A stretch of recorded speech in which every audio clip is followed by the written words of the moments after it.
2022년 뉴욕 양키스의 클로저였던 그는 갈수록 떨어지는 성적과 함께 무단으로 훈련을 불참하는 불성실한 태도로 인해 아메리칸 리그 디비전 시리즈 명단에 제외가 되며 22시즌을 끝으로 양키스로부터 방출 통보를 받게 되었습니다. 그 이후 체프먼은 스토브 리그 후반부에 캔자스 시티 로열스와 단년 375만 달러의 계약을 하게 되어 다시 MLB에서의 활약을 이어나갈 수 있게 되었죠. 로열스는 만약 체프먼 선수가 본인의 클래스를 다시 보여주게 된다면 개이득을 볼 수 있는 충분히 납득이 가능한 배팅을 했는데 현재까진 그 배팅이 나름 성공적으로 보입니다. 35세로 올 시즌 현재까지 16게임에 나와 1승 2패 1세이브 4홀드 14이닝 평자책 3.68 삼진 23개를 기록하고 있습니다. 클래식한 지표로만 보자면 사실 좋은 성적이라고 할 수 없죠. 불펜 투수가 16게임 중 2패나 안고 있다는 점, 그리고 프라이머리 세던맨의 평자책이 3.68이라는 점은 리그 상위권과는 거리가 멀어 보이는 게 사실입니다. 게다가 커리어 평균 평자책이 2.5였던 체프먼의 이름값을 생각해 본다면 절대 좋은 성적이 아닐 겁니다. 그럼 왜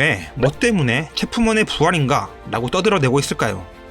이게 바로 클래식 지표의 한계인데 자세한 지표를 보면 현재까지 확실히 좋아졌다는 걸 알 수 있습니다. 세이버 매트리스 지표로 체프먼 선수를 분석한다면 조정 평자책 값은 2.69로 무려 1점대나 떨어지는 지표를 보이고 있으며 FIP는 1.60으로 전성기급의 지표를 보이고 있죠. 거기다 9이닝당 삼진 개수는 14.11개로 삼진율 38%를 보이며 전성기 시절의 40%의 삼진율과 비슷한 모습을 보이고 있습니다. 볼넷 역시 9이닝당 4.3개로 원래 체프먼이 보여줬던 수치대로 보여주고 있죠. 그리고 가장 고무적인 건 조정 장타 허용률과 피홈런 개수인데 특히나 한 점 한 점이 중요한 불펜 투수에게 가장 큰 적인 피홈런이 올 시즌 아직까지 하나도 없으며 XLLG가 0.263으로 리그 상위 5%의 모습을 보이고 있죠. 특히나 포신 페스티벌 평균 구속이 99.9마일을 기록하고 슬라이더 평균 구속이 88.3마일을 기록하는 등 다시 전성기 시절의 9위를 찾은 듯한 모습을 보이고 있는 것 또한 상당히 인상적입니다. 그럼 30대 중반이 넘어가는 이 투수는 어떻게 다시 이렇게 상당한 모습을 보이게 된 것인지 피칭 메커니즘을 살펴보도록 하겠습니다. 작년 체프먼 선수와 올 시즌 체프먼 선수의 피칭 메커니즘을 같이 보실까요?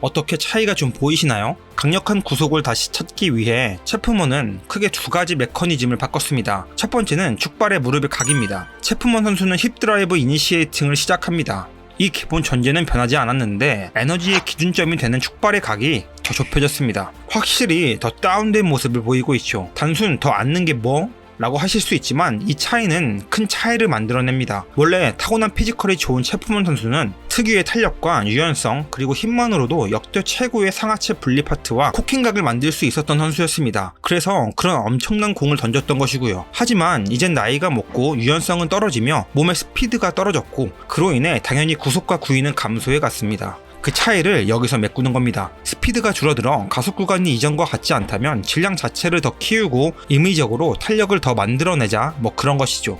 단순히 더 앉는 것을 넘어 이 축발의 각을 드라이브가 끝나는 시점까지도 유지합니다. 이거 한번 자리에서 일어나서 따라해 보시면 아실 거예요. 이 정도 각을 이렇게 유지해서 앞으로 밀고 나간다는 건 정말 힘이 좋은 겁니다. 최소한 자기 몸무게 정도는 스플릿 스쿼트 할 수 있어야 되죠. 체프먼 선수가 100kg이 넘으니까 100kg 이상으로 스플릿 스쿼트를 할 수 있을 거예요. 여튼 그래서 드라이브 할 때 운동 에너지 자체가 끝까지 뒤에 남아있게 되고 그 힘을 상하체 분리 파트에서 터뜨려 버립니다. 그리고 두 번째인데 견갑의 수축을 조금 더 신경 쓴다는 겁니다. 아무래도 워낙 유연하고 탄력이 좋은 선수였다 보니 견갑의 코킹을 그렇게 많이 의식적으로 신경 썼던 선수는 아니었거든요. 그냥 원체 타고난 게 그런 몸뚱아리라 응? 왜 신경 써? 그냥 그렇게 되는 거 아니야? 뭐 그런 건데 확실히 의식적으로 얼리 코킹 시부터 로테이션이 돌아가는 순간까지의 팔꿈치 각을 보시면 더 깊게 눌러 던지는 걸 볼 수 있을 겁니다. 이렇게 각을 살림으로써 앞서 언급한 스피드 감소를 각으로서 채워낸 느낌인 거죠.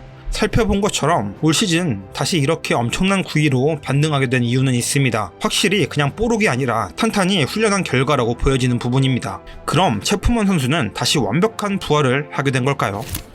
아직 인증도장 찍기에는 두 가지의 불안 요소가 있습니다. 이건 당장 올 시즌에 터지지 않을 수도 있지만 불안합니다. 바로 변경된 메커니즘인데요. 이 자세로 한 해 보통 1000구 정도를 던질 겁니다. 그럼 이게 연습 피칭까지 합치면 2000구는 후딱 넘어갈 거예요. 193cm의 키와 100kg이 훌쩍 넘는 체형으로 이 정도의 투구 메커니즘을 무릎과 허리가 얼마나 버텨줄지가 조금 살짝 불안합니다. 나이가 어린 것도 아니라서 분명 관절의 유연성과 체력이 떨어질 거거든요. 그럼 각도가 자기 자신도 모른 채 슬슬 올라가게 되고 구위가 감소해 다시 하나둘씩 장타 터져 나갈 수도 있고 더 큰 문제는 부상으로 누워버릴 수도 있다는 거죠. 아직 터지지 않은 일이니 이 정도로 넘어가겠습니다. 이런 문제가 기후에 불과하고 문제가 안 될 확률도 있으니 말이죠. 두 번째는 바로 제구입니다. 체프먼 선수의 포심은 종적 움직임이 더 뛰어난 패스트볼을 지니고 있습니다. 투구 탄착군을 보시면 이렇게 대각으로 길게 늘어져 있죠. 좌투수가 상하 로케이션을 이용하려 하는데 제구가 잘 안 될 때 보여주는 패턴인데요. 딱 그렇습니다. 같은 좌투수인 커쇼,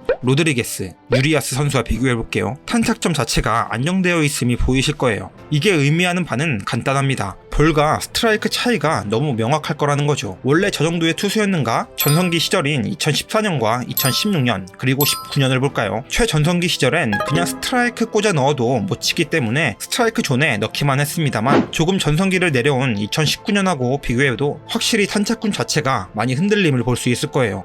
이렇게 흔들리다 보니 가운데로 몰리는 공이 많아지고 그 패스트볼이 맞아나가는 겁니다. 거기다가 피칭 디자인상으로 변화구가 이 점을 메꿔주지 못합니다. 상하 피칭을 이용하는 패스트볼의 메커니즘에 어울리는 구질을 보유하고 있지 않습니다. 슬라이더가 종으로 떨어지는 구질을 던지면 좋을 텐데 체프먼 선수의 슬라이더는 종보단 횡적 움직임을 더 보여줍니다. 거기다가 사실 무브먼트 자체가 그리 크지도 않죠. 직구처럼 보이지만 슬라이더지롱이라는 느낌일지도 모르겠습니다. 만약 제 3구 중인 스플리터를 잘 던지면 이걸 이용하면 좋을 것 같은데 스플리터 자체는 아직도 좀 밋밋해서 구사율을 더 늘리긴 어려울 것으로 보이고요. 그렇다고 이제 와서 이런 것들이 좋아질 것이라고 기대를 갖기도 어렵죠. 결국은 패스트볼 9위로 귀결됩니다. 패스트볼 9위로 이 모든 악조건을 이겨내야 한다는 겁니다. 참 쉽지 않은 조건입니다. 그럼에도 불구하고 100마일을 넘나드는 패스트볼은 경쟁력이 있음은 분명하니 어느 정도 반등된 모습을 기대할 수 있겠습니다. 제가 생각하는 불안 요소를 모두 이겨내고 다시 양키스 시절만큼의 모습으로 커리어를 멋들어지게 마감했으면 좋겠습니다. 다음에도 재미있는 이야기를 들고 찾아오겠습니다. 감사합니다.